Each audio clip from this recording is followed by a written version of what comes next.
ओम शांति। सुनते हैं आज प्यारे बाबा की 4 जुलाई की मुरली से दिल में छपने वाली गहराई की बातें।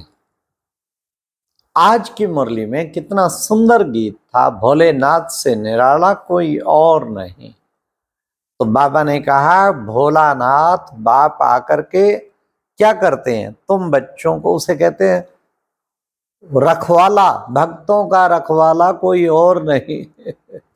भक्तों की रक्षा करते हैं, आकर के अगम निगम के सारे राज खोलते हैं और क्या करते हैं, हाँ, भक्ति का फल देते हैं भक्तों को। भोलानाथ है सत्य, आके सत्य कथा सुनाता है। तो आज बाबा ने इस गीत पर कहा कि उस भोलानाथ को बच्चों को कैसे पहचानना चाहिए। कौन है वो भोलानाथ? वो सत्य बाप है, आके सत्य कथा सुनाता है, सत्य बोलता है। फिर आज बाबा ने आगे कहा कि बच्चे देखो, मुक्ति धाम का मालिक है परम पिता परमात्मा। हाँ, तो मुक्ति, जो कि मुक्ति धाम के रहने वाला है, इसलिए उस मुक्ति धाम में उसको याद करेंगे ना तो बहुत सुंदर होगा। फिर बाबा ने कहा, एक गुरु आदि जो है ना द्वापर से शुरू होते हैं। सतयुग त्रेता में तो गुरु की दरकार ही नहीं थी ना, क्योंकि खुद ही देवी देवता थे, संपन्न थे। द्वापर से शुरू होते।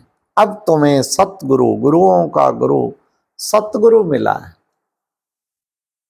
तो बाबा ने कहा उसी सतगुरु को ही याद करना चाहिए ना। मैं तुम्हें कितनी अच्छी मत देता हूं, बाबा ने कहा, हाँ, कितनी अच्छी से अच्छी मत देता हूं। सबको युद्ध के मैदान में बाबा ने आके खड़ा किया है और ये कहा है कि 5 विकारों पर जीत पहनो और श्री कृष्ण समान देवता बनो। ये है युद्ध का मैदान। श्री कृष्ण भी माया जीत जगत जीत बन, जगत का नंबर 1 प्रिंस बना। तुम बच्चों को भी ऐसा ही करना है। फिर बाबा ने कहा कि तुम बच्चियां जानती हो युद्ध के मैदान में माया जीत जगत जीत अब बनना है हम सबको। फिर बाबा ने कहा कि माया जीत जगत जीत बनना कितनी सहज बात है। हाँ, बाप की याद से कितनी सहज बात है। फिर बाबा ने कहा, एक द्रौपदी की बात नहीं कि द्रौपदी की रक्षा की, नग्न होने से बचाया, सब द्रौपदियों की बात है। इस टाइम माताओं को कितने अत्याचार होते हैं, बाबा उनकी रक्षा करते हैं। बच्चे, तुम बच्चे वहां विकार में, कहते हैं सतयुग में तो विकार में जाते ही नहीं, कहते फिर बच्चे कैसे पैदा होंगे। हाँ, अरे वह तो पवित्र दुनिया है। योग बल से पैदाइश होती है ना, पवित्र दुनिया है। फिर बाबा ने कहा उस सच्चे सतगुरु द्वारा, हाँ, तो माता गुरु के द्वारा, वह सच्चा सतगुरु माता गुरु को आके कलश देते हैं, उसके द्वारा उद्धार करते हैं। फिर बाबा ने कहा एक है विकारों का बंधन और दूसरा है कर्म बंधन। उनसे छूटने के लिए श्रीमत पर चलना है, श्रीमत पर चलना है उनसे छूटने के लिए। बाबा कहते मुझे याद करके क्या करो, अशरीरी बन जाओ, अशरीरी बनो। और बाबा ने कहा आत्मा मेरे साथ योग लगाकर क्या होता, पवित्र बन जाती है। इसलिए तुम मेरे साथ योग लगाओ तो पवित्र बने।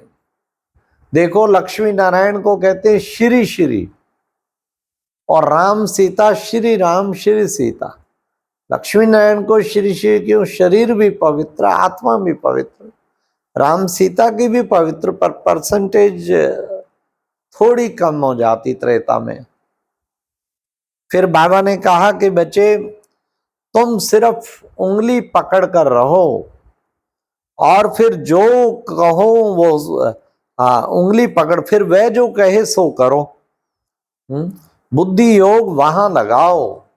ये बाबा ने फिर खास बुद्धि योग लगाने पर कहा। फिर बाबा ने कहा कि देखो बच्चे, तुम बच्चे कितना अच्छा जो है वह है पतियों का पति और बापों का बाप और गुरुओं का गुरु।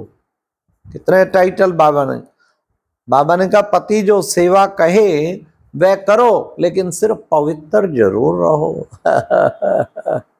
अब तुम बच्चियां ज्ञान धन से मनुष्यों को देवता बना रही हो।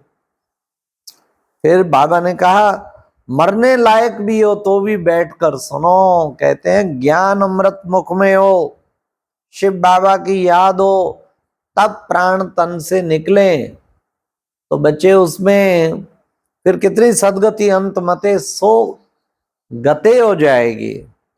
भोलानाथ रक्षा करने वाला है तो उनकी मत पर चलना चाहिए ना।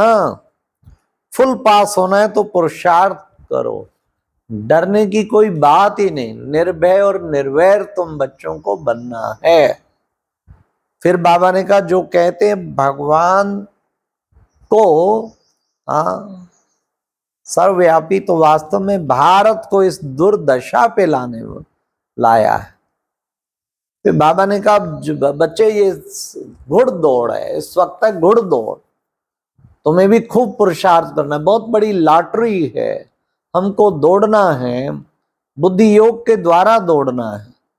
जितना बाबा ने कहा दौड़ेंगे उतना ही बाप के पास पहुंचेंगे और विक्रम विनाश होते जाएंगे। वह है पतियों का पति। पतियों के पति ने कहा कि एक वर्ता होके रहो और कोई तुम्हारी बुद्धि में आना नहीं चाहिए। बच्चे लोग बगीचे में जाकर पढ़ते हैं, तुम भी एकांत में बाबा को खूब याद करो। तो एकांत के ऊपर बाबा ने जोर दिया। क्या कहना है शिव बाबा, मैं आपकी हूं, आपसे पूरा वर्षा लूंगी। तुम मुझे याद करो, हम तुम्हारी मदद करेंगे। बाबा का भी फिर वायदा है, जितना जितना तुम मुझे याद करेंगे मैं तुम्हारी खूब मदद करूंगा। भगवान ने वायदा कर दिया है, तो हमें कोशिश करनी है बाबा को याद घड़ी घड़ी करें। कभी पिता के रूप में करें, कभी टीचर रूप में करें, कभी सतगुरु रूप में करें। करते रहें तो उससे बहुत शक्ति मिलेगी, बहुत खुशी मिलेगी। फिर आज की मुरली में प्यारे बाबा का वरदान था, चेहरे द्वारा संपन्न स्थिति की झलक और फलक दिखाने वाले सर्व प्राप्ति स्वरूप भव। कैसे झलक फलक दिखाएंगे? उसके लिए बाबा ने कहा चेहरा, कहते हैं ना face is the index of mind. कोई संकल्प करने की जरूरत नहीं कि मैं प्राप्तियों की झलक दिखाऊं, लेकिन प्राप्तियों की जो अनुभूति में रहेगा ऑटोमेटिकली झलक आ जाएगी।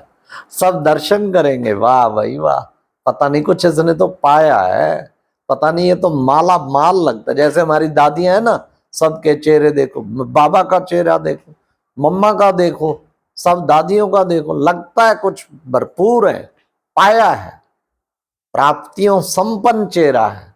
और उसकी झलक और फलक के द्वारा ही बाबा ने कहा तुम बच्चे सर्व प्राप्ति स्वरूप बन सकते हो। इसलिए हर समय उसकी झलक और फलक नजर आनी चाहिए चेहरे से।